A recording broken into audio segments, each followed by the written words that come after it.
हम करेंगे हाइड्रोस्टैटिक के चैप्टर फर्स्ट का topic surface of equipressure. Surface of equipressure भाई क्या होता है? A surface of equipressure is one which passes through all points of liquid at which pressure is से।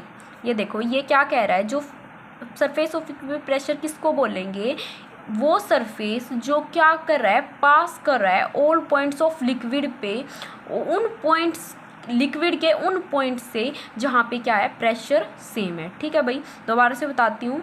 Surface of equi pressure क्या होता है भाई? जो कि पास करता है लिक्विड के उन पॉइंट से जहाँ पे क्या है, प्रेशर सेम है। तो अब हम इस सरफेस ऑफ इक्वी प्रेशर निकालना है। तो as we know that pressure की इक्वेशन क्या होती है? D P is equal to rho X D X Y D Y Z D Z. P क्या है यहाँ पे? प्रेशर। रो क्या है? Density of liquid. X Y capital X capital Y capital Z क्या है भाई? Components of external force at any point small X small Y small Z. ठीक है भाई, यहाँ तक समझ में आया। तो अब हम क्या करेंगे, इसको इंटीग्रेट करेंगे तो क्या आएगा? P इज इक्वल टू, इसको इंटीग्रेट करेंगे 1 इंटू डी पी, वो क्या आ जाएगा? P। और इसको इंटीग्रेट करेंगे तो हमारे पास कोई फंक्शन आएगा, मान लेते हैं फाई, किसका? X small X small Y small Z. अब हम क्या कर रहे हैं, इसको फर्स्ट मान लिया। अब हम क्या कर रहे हैं, बात किसकी करें? सरफेस ऑफ इक्वी प्रेशर की। सरफेस ऑफ इक्वी प्रेशर पे क्या होता है भाई? पी क्या आता है? Remains constant. पी क्या है यहाँ पे? प्रेशर। तो प्रेशर क्या होगा भाई? कांस्टेंट के इक्वल। तो फ्रॉम फर्स्ट इक्वेशन से हम क्या लिख सकते हैं? Phi X Y Z is equal to C. ठीक है, जो ये इक्वेशन है ये क्या रिप्रेजेंट कर रही है? उस सरफेस की इक्वेशन को रिप्रेजेंट कर रही है जो कि पास कर रहा है ऑल पॉइंट्स से लिक्विड के जहाँ पे प्रेशर क्या है भाई? सेम। तो अगर हम यहाँ तक प्रेशर सरफेस ऑफ प्रेशर की इक्वेशन निकल गई। अब हम बात करेंगे एक्सटर्नल सरफेस और फ्री सरफेस कैसे आएगा। द एक्सटर्नल सरफेस और फ्री सरफेस में be obtained when we put P को, अगर हम external pressure to the fluid पे सब्सटीट्यूट कर दें, पी की वैल्यू क्या सब्सटीट्यूट कर दें? External pressure to the fluid. ठीक है, तो हमारा क्या निकल आएगा? एक्सटर्नल सरफेस की इक्वेशन और फ्री सरफेस की इक्वेशन। फ्री सरफेस क्या होता है भाई? जहाँ पे प्रेशर क्या होता है? जीरो।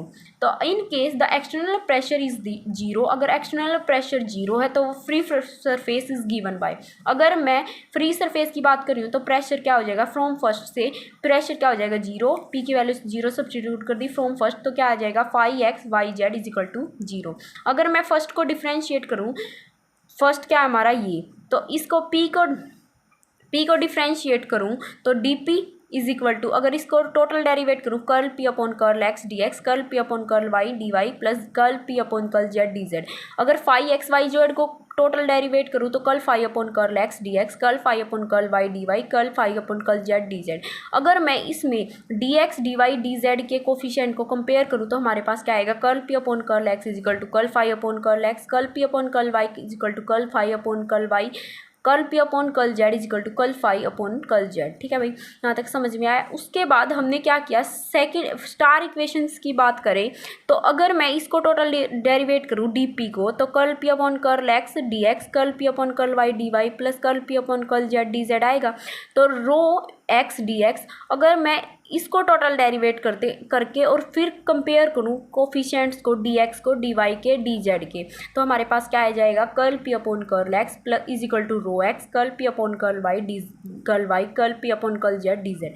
वो कैसे आया भाई? जब मैं इस इक्वेशन में इसको टोटल डेरिवेट करूँ तो क्या आएगा? Curl P upon curl X D X, curl P upon curl Y D Y plus curl P upon curl Z D Z भाई is equal to rho X D X plus Y D Y plus Z D Z. इसमें क्या किया है हमने? इसमें star equation से इसके D X D Y D Z के उसको कंपेयर किया, तो curl P upon curl X rho X ये आ गया भाई।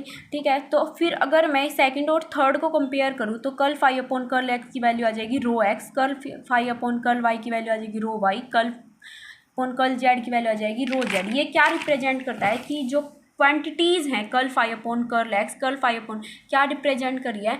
डायरेक्शन रेशियो है किसकी? नॉर्मल की, जो किस सरफेस से है? रो एक्स रो वाई ये phi X Y Z surface पे जो नॉर्मल है उसकी डायरेक्शन रेशियोज को रिप्रेजेंट कर रही है, curl phi upon curl X, curl phi upon curl Y. और वो क्या है, जो ये जो डायरेक्शन रेशियोज है वो डायरेक्टली प्रोपोर्शनल है किसके, capital X capital Y capital Z. Capital X किसके हैं, ये जो डायरेक्शन रेशियोज है इस सरफेस पे जो नॉर्मल है उसकी डायरेक्शन रेशियोज है वो डायरेक्टली प्रोपोर्शनल है किसके, कंपोनेंट ऑफ एक्सटर्नल फोर्स के। ठीक है भाई, ये था हमारा भाई सरफेस ऑफ इक्वी प्रेशर। ठीक है, अगर कोई डाउट है तो आप कमेंट कर सकते हैं। Thank you so much, please subscribe my channel, share.